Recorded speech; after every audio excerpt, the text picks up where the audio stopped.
नमस्कार, मैं शमीम शर्मा, एमडी जेसीडी विद्यापीठ सिरसा। आज डॉक्टर्स डे है, national doctors day. BC Roy की आज पुण्यतिथि भी है और जन्मदिन भी। उन्हीं के स्मरण में यह दिन निर्धारित किया गया। और मुझे याद आता है कि एक डॉक्टर ने अपनी कुर्सी के पीछे लिखा हुआ था कि दवा में कोई खुशी नहीं है, लेकिन खुशी जैसी कोई दवाई भी नहीं है। बात बिल्कुल ठीक है। अगर हम खुश रहना सीख लें तो दवा की जरूरत ही नहीं पड़ेगी। खुश रहेंगे कैसे? जब स्वास्थ्य होगा। और स्वास्थ्य पे मुझे याद आता है स्कूल के, प्राइमरी स्कूल के गैलरीज के अंदर दीवारों पर लिखे हुए स्लोगन, जिनमें से एक हुआ करता, स्वास्थ्य ही धन है। लेकिन तब बचपन में पढ़ते हुए पता नहीं चलता था कि स्वास्थ्य और धन का क्या ताल्लुक है। लेकिन अब पता चलता है। कैसे पता चलता है? एक कैलकुलेशन छोटी सी मैंने लगाई कि अगर एक व्यक्ति को एमटास एम नाम की बीपी की गोली 30 साल तक सुबह शाम खानी पड़ जाए तो वो 30 दिन तक का खर्चा उसका बनता है 900 रुपये और 30 साल का बनता है उसका खर्चा 3,24,000 रुपये। इसी तरह अगर किसी को 30 साल तक, मैं ये मान के चल रही हूँ कि 50 साल के बाद शुगर होगी और 80 साल तो कम से कम हम जिएंगे, तो ये आंकड़ा मैंने लिया, एक एज्यूम किया है।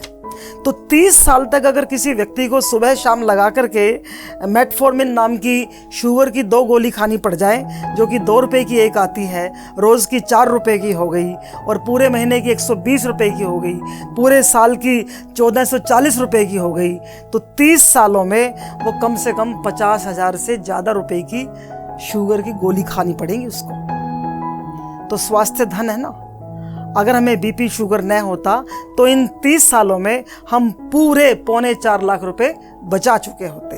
और इसके अलावा बार बार डॉक्टर के पास जाना, जाने का खर्चा, फिर छुट्टी लेकर के जाना, अपनी जो तनख्वाह कटी वो हमारा खर्चा, और फिर डॉक्टर की जाते ही पर्ची, वो खर्चा, फिर ये टेस्ट और वो टेस्ट, हजारों में लाखों में जाकर के बिंदी चली जाती है कोई छोटी सी बीमारी भी अगर आ जाती है तो। इसलिए जो डॉक्टर आपको ठीक करने के बाद नसीहत देते हैं ना, उसको जरा गौर से सुनो। क्या कहते हैं वो? कि घूमा करो, अपनी सेहत का ध्यान रखो, योगा करो, अपनी दिनचर्या को पूरी तरह से संयोजित ढंग से जियो। लेकिन हम सुनते नहीं हैं। मैं एक उदाहरण देना चाहती हूँ। मैं अर्बन एस्टेट हिसार में रहती हूँ, जहाँ 1 गज ज़मीन का रेट 80,000 रुपये से लेकर 1 लाख रुपए तक प्रति गज है। और मेरे ही घर के ऐन सामने, जो कि कई घरों के ऐन सामने पड़ता है, 2 एकड़ का पार्क है। 2 एकड़ का मतलब हो गया कि तकरीबन 10,000 गज ज़मीन, जिसकी कीमत पड़ती है जाकर के कम से कम भी अगर लगाएं तो 80 करोड़ रुपए। 80 करोड़ का पार्क, उसमें पौधे, उसमें फूल, उसमें फल, उसमें हरियाली, पगडंडी सैर करने के लिए माली आते हैं, जाते हैं, कटाई छटाई करते हैं, स्वीपर आते हैं, हमारे लिए सफाई करते हैं। लेकिन उस 80 करोड़ की प्रॉपर्टी में, जिसका रनिंग खर्चा अलग है, मुश्किल से 50 से लेके 70 लोग आते होंगे। और उन 50, 70, 100 में भी 90% वो लोग हैं जिनकी पीठ पर डॉक्टर ने बहुत जोर का डुक्का मारा है कि घूम ले वरना मारा जाएगा। तो हम सुबह उठना ही नहीं चाहते, सुबह के सूरज को निहारना ही नहीं चाहते, रात को देर रात तक सोना, टीवी में, व्हाट्सएप में उलझे रहना।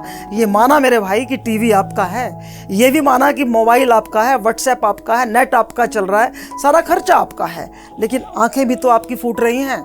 बैठे बैठे ये बॉडी जो जकड़न और जो जाम पकड़ रही है और बीमारियों को ऐसे करके बुला रही है कि आजा आजा आजा, तो ये आपके शरीर में ही तो आएंगी।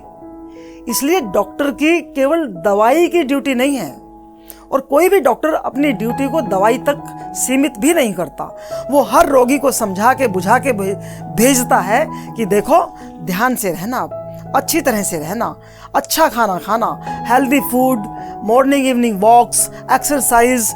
ये हम डॉक्टर की बात सुनते नहीं हैं। हम तो बस जब बीमारी आएगी तो रोलेंगे, धोलेंगे, चिल्लाएंगे, गुर्राएंगे, भागो भागो करते रहेंगे। और डॉक्टर बेचारे की हिम्मत है, घर में अगर थोड़ी सी मवाद पड़ जाए किसी को, या खून बहने लग जाए, या चोट लग जाए, तो डर के मारे कांपने लग जाते हैं। मैंने तो ये देखा है कि आम तौर से, जिनमें मैं भी शामिल हूँ, जब मेरे छोटे बच्चों को इंजेक्शन लगता था, चाहे वो कोई भी इंजेक्शन लगा लीजिए आप, बचपन के जो इंजेक्शन होते हैं बच्चों के, जब वो इंजेक्शन लगते थे तो जैसे ही डॉक्टर सुई लगाता तो बच्चा चीखता, इधर से मेरी भी चीख निकल जाया करती। हम अपने बच्चे के हाथ में जरा से इंजेक्शन की पीड़ा को भी सहन नहीं कर सकते, और डॉक्टर उसके सामने कितने रोते बिलखते, करहाते, कसक करते हुए कितने कितने पेशेंट्स आते हैं। वो सबके खून को, मवाद को, उनके दर्द को, उनके शौच को, मल को, उनके डेंटिस्ट तो कमाल ही है। एंड जो मुंह का, हम किसी की झूठी चम्मच का हम खाना नहीं खाना पसंद करते, लेकिन उसका तो बेचारे का, डेंटिस्ट का काम ही यही है कि आपके मुंह के भीतर दांतों में जो पस पड़ा हुआ है, या कह लीजिए कि थूक से जो मुंह भरा हुआ है, जो सलाइवा कह लो उसको आम भाषा में, है तो वो थूक, और उसके अंदर एन हाथ दे दे करके पूरा अपना मुंह और अपनी आंखें पास ले जाके किस तरह आपकी सेवा करता है। तो इन डॉक्टर की हम फीस तो दे सकते हैं, उनकी दवाइयों की पेमेंट तो कर सकते हैं, उनके टेस्ट का जो भी खर्चा होगा वो झेल सकते हैं, लेकिन जो वो हमारे ऊपर हमें ठीक करके जो कर्जा चढ़ाते हैं, वो कर्जा हम नहीं उतार सकते। तो आज डॉक्टर डे पे मैं यही कहना चाहती हूँ कि दुनिया भर के डॉक्टरों, इस मानवता के ऊपर, इस मनुष्यता के ऊपर आपका बहुत कर्ज है, हम आपके बहुत कर्जदार हैं। ये माना कि कुछ लोगों में, कुछ डॉक्टर्स में दया धर्म का नाता नहीं है, लेकिन अभी वो आंकड़ा ऐसा नहीं है कि हम यूँ कह दें कि सिर के ऊपर से पानी चला गया है। डॉक्टर की पढ़ाई ऐसी है, इतने इतने घंटे डॉक्टरों को पढ़ना पड़ता है, बनना पड़ता है।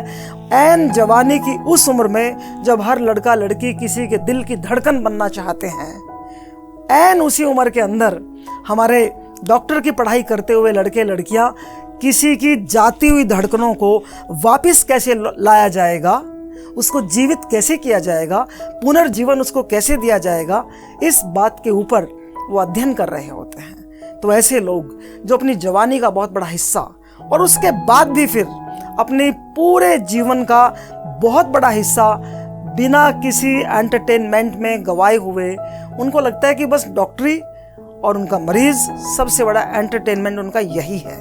पूरा परिवार उनसे खफा रहता है कि आपके पास हमारे लिए टाइम नहीं है। उनके माँ बाप उनसे नाराज रहते हैं कि तुम्हारे पास, अपने बूढ़े माँ बाप के पास जाने मिलने का टाइम नहीं है। लेकिन डॉक्टर के पर्सपेक्टिव से अगर आप देखें तो वो बिल्कुल ठीक है कि सबसे ज़रूरी उसका रोगी है, उसके मर्ज की दवा करना, उसको इलाज करना, उपचार करना सबसे ज़्यादा ज़रूरी है।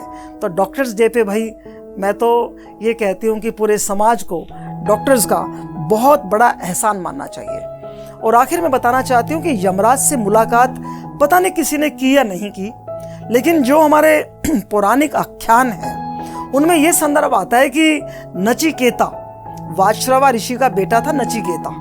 नचिकेता ने अपने पिता के द्वारा यमराज को दे दिए जाने पर उसके दरवाजे पर नचिकेता पहुंचा और यमराज से बातचीत की, आमना सामना किया। 3 प्रश्न पूछे थे, 2 के जवाब यमराज ने दिए थे, तीसरे का नहीं दिया था।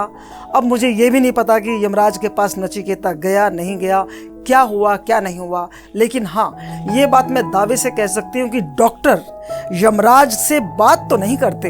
हाँ, जब यमराज हाथ पकड़ के उनके मरीजों को, उनके बीमारों को, हमारे बहनों भाइयों को, हमारे परिजनों को हमसे खींच के ले जा रहा होता है, तो डॉक्टर यमराज के हाथ से खींचकर हमारे भाई, हमारे बहन, हमारे बच्चे, हमारे माँ बाप, हमारे परिजन हमें लौटाते हैं। क्यों? क्योंकि वो स्नेह से, प्रेम से, मोहब्बत से उपचार करते हैं।